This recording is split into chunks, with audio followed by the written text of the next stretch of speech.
ଯାଦବ ଭାଇ ଷ୍ଟ୍ରାଇକ୍ କରିବାଟା କଣ କମ ସହଜ କଥା କି? ଯାଦବ ଭାଇ ଆଜ୍ଞା ଯଦି ଆମେ ଢେଙ୍କାନାଳ ସାଇଡ୍ ରେ ଏମାନଙ୍କୁ ଅଟକେଇ ନବା ଭୁବନେଶ୍ୱର ପହଞ୍ଚେଇ ନ ପାରିବା କେମିତି ଅଟକେଇବା? ଫାୟାରିଂ କରିବା ନା ବମ୍ କରିଦବା ବମିଂ କରିଦବା ମାନେ ଶୁଣ ଆମେ ଯଦି ସେ ପିଲା ବି ଅଛନ୍ତି ଗୋଟେ ବର୍ଷ ଦିଟା ଉଡିଗଲେ କିଏ କରିଛି କିଏ ଆଣିବ ଆମେ ଯଦି ତାଙ୍କ ବାଟ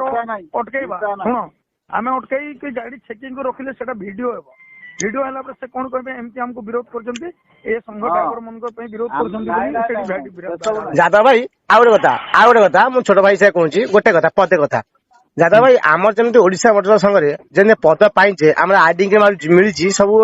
ଓଡିଶା ମୋଟର ଜାଣିଛେ ସେମାନେ କଣ ପଦ ପାଇଛନ୍ତି କି? ସେମାନେ ଆଡମିନ୍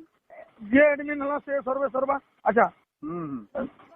ସଂଗଠନ କଲେ 5 ଜଣ ସେ ଭାଇରାଲ କଲା ନିଜେ ନାଇଁ ମହାସଂଘର ଆମେ ଯେମିତି ଓଡିଶା ମୋଟର ସଂଘ ଓଡିଶାରେ ଅଛି ସଂଘର ଆଇଡି କାର୍ଡ ମିଳୁଛି ଆଇ ପ୍ରୁଫ୍ ଅଛି ତାଙ୍କର ମହାସଂଘର କିଛି ଗଭର୍ଣ୍ଣମେଣ୍ଟ ଦେଇଛି କି ଆଇ ପ୍ରୁଫ୍ ଅଛି କି? କିଛି ନାହିଁ ତାଙ୍କର କିଛି ନାହିଁ ଖାଲି ଫେସବୁକ୍ ଗ୍ରୁପ ହ୍ୱାଟ୍ସଆପ ଭାଇରାଲ ଆରେ ଫେସବୁକ୍ ତ ହ୍ୱାଟ୍ସଆପ ଆମେ ଯିଏ ନାହିଁ ସେ କରୁଛି। ଆଚ୍ଛା ଯାଦବ ଭାଇ ହ୍ୟାଲୋ ଯାଦବ ଭାଇ ହ୍ୟାଲୋ ହଁ କୁହନ୍ତୁ ହଁ ଯାଦବ ଭାଇ ମୁଁ ଦୋକାନରେ ଆଜ୍ଞା ଭିଡ ଅଛନ୍ତି ମୋ ଦୋକାନରେ କାମ ଅଛି